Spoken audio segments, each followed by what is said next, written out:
Hello everyone, कैसे हैं आप सब। आई होप आप सब अच्छे होंगे।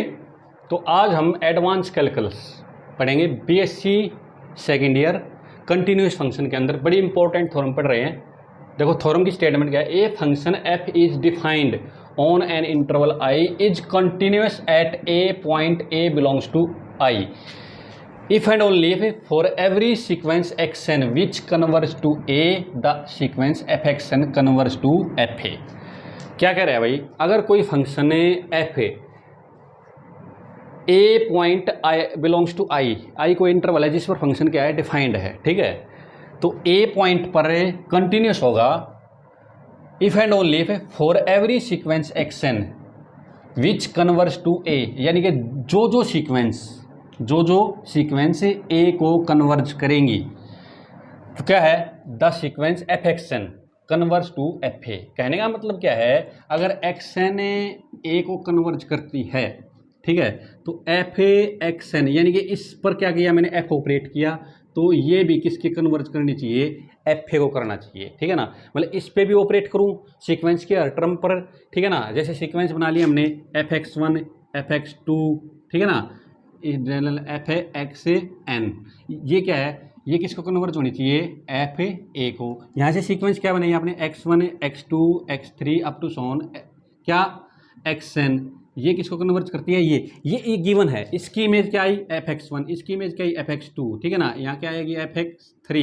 इसकी इमेज आई, ये एक्स एन की इमेज क्या आई, एफ एक्स एन, ठीक है ना, ये इमेज आई। तो ये इमेज सीक्वेंस, ये इमेज वाली सीक्वेंस भी किसको कन्वर्ज करनी चाहिए, एफ ए को, यानी ए की इमेज को। अगर इस पर भी मैं एक पर एफ ऑपरेट करूं तो ये एफ एक्सन सीक्वेंस किस पर कन्वर्ट करनी चाहिए, एफ ए पर, अगर फंक्शन कंटिन्यूस है तो, ठीक है ना। तो इसका मतलब ये भी हुआ, अभी जैसे लिमिट एक्स क्या है, n a tends to infinity x n, अगर क्या आता है ए, ये लिमिट की डेफिनेशन होती है। तो यहाँ पे क्या हुआ, अभी limit n tends to infinity f a x n किसको जाना चाहिए, एफ ए को। कहने का मतलब पता है क्या होता है, जब फंक्शन कंटिन्यूस होता है ना, तो ये लिमिट जो होती है ना अंदर चली जाती है।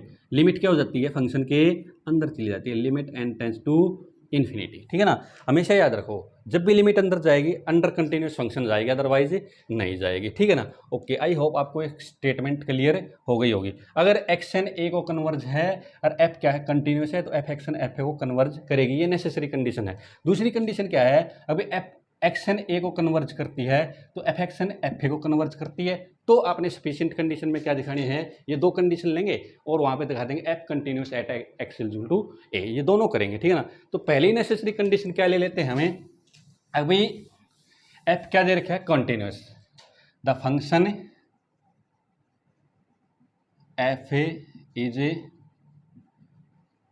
Continuous at x equal to a belongs to I, ठीक है ना,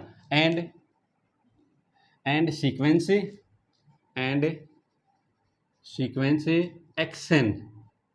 xn converse to a, x n converse to a, ये हम लेके चलेंगे। तो क्या प्रूव क्या करना है आपने, we have to prove that f x n converge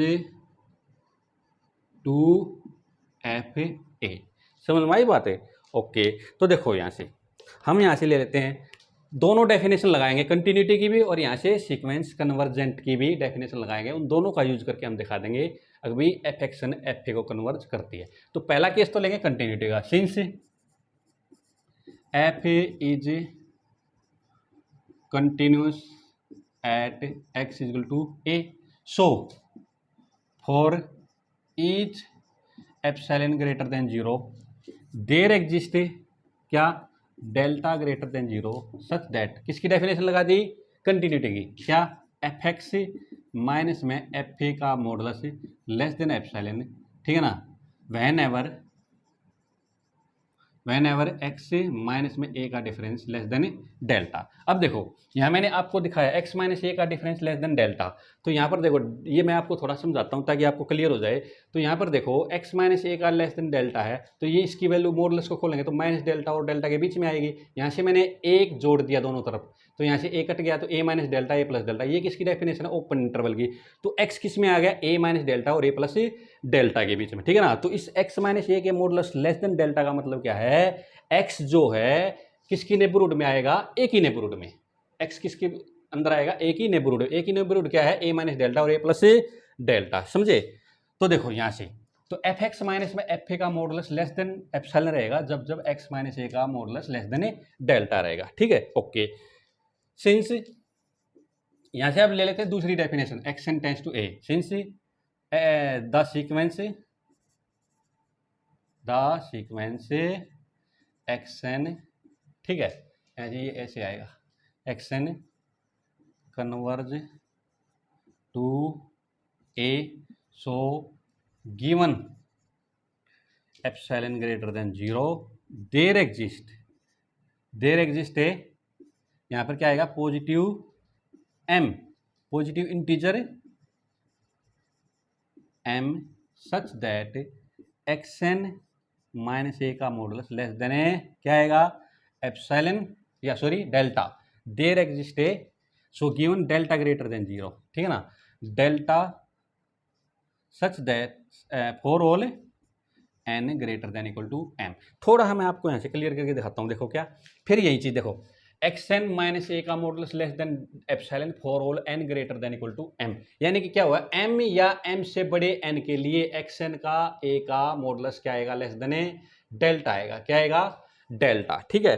तो यही चीज यहाँ से ये एक्स एन माइनस में क्या खोल दिया मैंने, ये डेल्टा माइनस डेल्टा और डेल्टा के बीच में आएगा, यहाँ से ए घटा दिया तो ए माइनस डेल्टा और a plus delta, x n belongs to a minus delta a plus delta for all n greater than equal to m. इसका मतलब क्या हो गया, अगर एक्स एन ए किसी नंबर को कन्वर्जेंट है तो क्या डेफिनेशन होती है, अगर भाई एक्स एन की टर्म जो एक्स एन है, सीक्वेंस की जो टर्म है एक्स एन ए, वो m या m से बड़े n के लिए इस इंटरवल में आ जाएंगी, यानी कि a की नेबरहुड में आ जाएंगी, और फर्स्ट m-1 टर्म क्या रहेंगी, इस इंटरवल से बाहर रहेंगी, समझ में आई बात है। m या m से बड़े n के लिए तो xn क्या रहेगी, इस इंटरवल के अंदर रहेंगी, और बाकी फर्स्ट m-1 टर्म क्या हो जाएंगी, इस इंटरवल से बाहर हो जाएंगी, ठीक है। तो यहां से क्या आ गया, देखो बच्चों एक चीज बताता हूं मैं आपको, अगर भाई देखो क्या है, अभी x माइनस ये x क्या है, ये भी a की नेबरहुड में है, यानी कि क्या, a माइनस डेल्टा और a प्लस डेल्टा के बीच में है x, ठीक है ना, और ये xn भी किस में है, a माइनस डेल्टा और a प्लस डेल्टा, फर्क इतना है, फर्स्ट m-1 टर्म क्या है, इससे बाहर है, फर्स्ट m-1 टर्म क्या है, बाहर है, इसके आउटसाइड है, ठीक है ना। तो अब देखो यहाँ से जिस एक्स के जो एक्स ए माइनस डेल्टा और ए प्लस डेल्टा के बीच में आ रहे हैं उसके लिए क्या है, एफ एक्स और माइनस में एफ ए का मॉडुलस क्या आ रहा है, लेस देन एप्सिलॉन। तो यही चीज यहाँ पे करूंगा, अभी जो एक्स एन किस में आ रहे हैं, ए माइनस डेल्टा और ए प्लस डेल्टा में, उसके लिए ये कंडीशन होल्ड करती है। तो यहाँ से क्या लिखेंगे, इसका नाम तो 1 ले लिया और इसका नाम क्या रख लिया,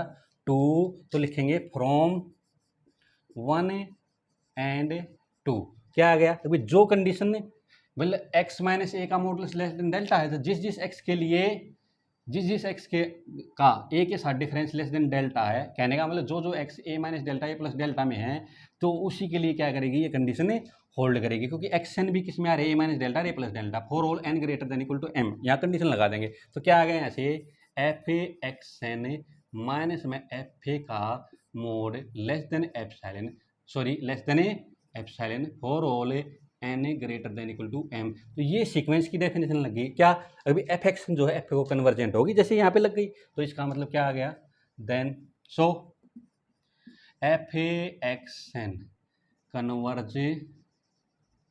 कन्वर्ज टू एफ ए। तो हमारा नेसेसरी पार्ट क्या हो गया, यहाँ से प्रूव हो गया। हम क्या लेके चले जाए भैया, एफ एक्स क्या है, कंटिन्यूस एक्स इक्वल टू ए पर, और एक्स एन ए को कन्वर्जेंट करती है, दोनों की डेफिनेशन का यूज करके मैंने क्या दिखा दिया, अभी f x n f a को कन्वर्जेंट है।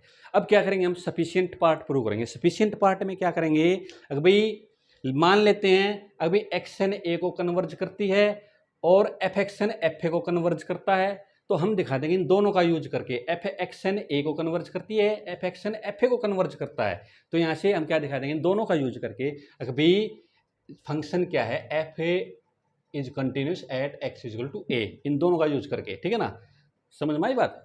ओके, अब पढ़ेंगे sufficient condition. Condition is sufficient. Condition sufficient क्या है? अगर भाई द सीक्वेंस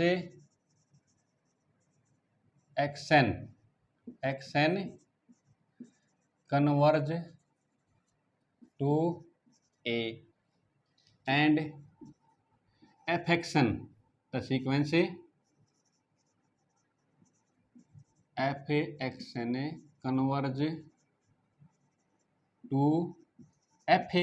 ये दो चीज हम लेके चलेंगे, दो गिवन कंडीशन ये लेके चलेंगे, तो हम कर देंगे we have to prove that f is continuous at x is equal to a. ठीक है जी, मान लेते हैं let it possible f is not continuous, ठीक है, continuous at x is equal to a. इसका मतलब क्या हो गया? देन फॉर सभी के लिए नहीं, then for some epsilon greater than 0 and for each delta greater, यहाँ डेल्टा पर कोई कंडीशन नहीं है, for each delta greater than 0। ठीक है ना, कंटिन्यूटी जब फेल होगी तो कहाँ पर होगी? एप्सिलॉन के ऊपर फेल होगी, डेल्टा के ऊपर कभी फेल नहीं होगी। ठीक है ना, ओके।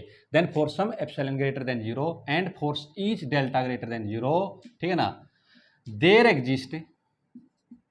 एग्जिस्ट सम एक्स, एक ऐसा एक्स आपको जरूर मिल जाएगा, सम एक्स सच दैट अगर भाई एफ एक्स माइनस में एफ ए का mod greater than equal to epsilon होगा, और whenever x minus a का मोड लेस देन डेल्टा होगा। ये क्या है? डिसकंटिन्यूटी की डेफिनेशन है। ठीक है ना, अगर ए पर फंक्शन डिसकंटिन्यूटी होगा तो for some epsilon greater than 0 and for each delta greater than 0 there exist some x, ठीक है ना, such that x belongs to I, such that f x minus में एफ ए का mod greater than equal to epsilon whenever x minus में a less than delta. ठीक है जी, okay. Now take delta is equal to 1 by n. ठीक है ना, now we have for each positive integer n, क्योंकि sequence के अंदर टर्म है ना हमेशा इनफाइनाइट होती हैं, सीक्वेंस फाइनाइट नहीं होती कभी भी, चाहे वो कांस्टेंट हो चाहे कैसी भी सीक्वेंस हो, उसके अंदर इनफाइनाइट टर्म होती हैं। ठीक है ना, then for each positive integer n a, ठीक है ना, such that there is some x n such that x n minus में ए का mod less than 1 by n and f x n minus में एफ ए का mod greater than equal to epsilon. देखो अब ये कहाँ से आया भाई? देखो ये कंटिन्यूटी की डेफिनेशन है। एक्सएन के लिए, एक्सएन तो क्या है? कन्वर्जेंट है, ये तो हम लेके चल रहे हैं। एक्सएन का और ए का mod less than 1 by n आएगा फॉर ईच इंटीजर एन। ठीक है, ओके।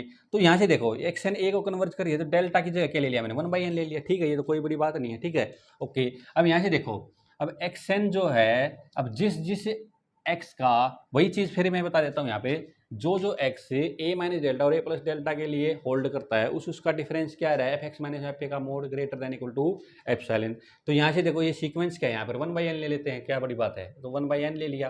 ठीक है ना, 1 बाई एन की जगह डेल्टा ही ले रखा है, कोई बात नहीं है। ठीक है ना, तो जो एक्सएन है ए माइनस डेल्टा और ए प्लस डेल्टा, यहाँ पे डेल्टा की जगह क्या ले लिया? 1 बाई एन, कोई फर्क नहीं पड़ता। ठीक है ना, for all n greater than equal to m. तो यहाँ पर देखो एक्सएन ए को तो कन्वर्ज कर रही है, लेकिन एफ एक्सएन जो है एफ ए को कन्वर्ज नहीं कर रही, for all n greater than equal to m. समझ में आई बात है? ओके। तो यहाँ से क्या आ गया? अभी एक्सएन तो ए को कन्वर्ज कर रही है, लेकिन एफ एक्सएन एफ ए को कन्वर्ज नहीं कर रही, एफ एक्सएन एफ ए को कन्वर्ज नहीं कर रही। इसका मतलब क्या आ गया? अगर हमारी पोजीशन रॉन्ग होगी, क्योंकि हमने क्या लिया था? एक्सएन अगर ए को कन्वर्ज करता है तो एफ एक्सएन भी एफ ए को कन्वर्ज करेगा, बट एफ एक्सएन यहाँ से एफ ए को कन्वर्ज नहीं कर रहा है। समझ में आई बात ये? ठीक है ना, एक्सएन ए को कन्वर्ज कर रहा है, तो एक्स जो ए की नेबरहुड में है, जो जो एलिमेंट ए की नेबरहुड में है उसके लिए ये कंडीशन होल्ड करती है। तो ये एक्सन सारे के सारे ए की नेबरहुड में है, तो उसके लिए भी ये कंडीशनें होल्ड करेगी। तो यहाँ से एक्सन ए को कन्वर्ज कर रहा है, लेकिन एफ एक्सन एफ ए को कन्वर्ज नहीं कर रहा है। तो इसका मतलब क्या हो गया, आवर पोजीशन इज रॉन्ग। क्या गिवन है हमको, अभी एक्सन अगर कन्वर्ज करता है ए को तो एफ एक्सन एफ को कन्वर्ज करेगा, बट हमारी पोजीशन रॉन्ग हो गई। क्या, अगर हमने जो मान रखा है f is not continuous at x is to a, ये पोजीशन हमारी रॉन्ग है। इसका मतलब क्या हो गया, अगर f a is a continuous at x is to a. ठीक है, तो हमारा नेसेसरी एंड सफिशिएंट दोनों पार्ट हमारे प्रूव हो गए। ठीक है, आई होप आपको ये थ्योरम अच्छे से क्लियर हो गई होगी। ठीक है ना, अगर आपको मेरी वीडियो पसंद आई हो तो प्लीज़ इस वीडियो को लाइक कर देना, शेयर कर देना और इस चैनल को सब्सक्राइब जरूर कर देना। Thank you.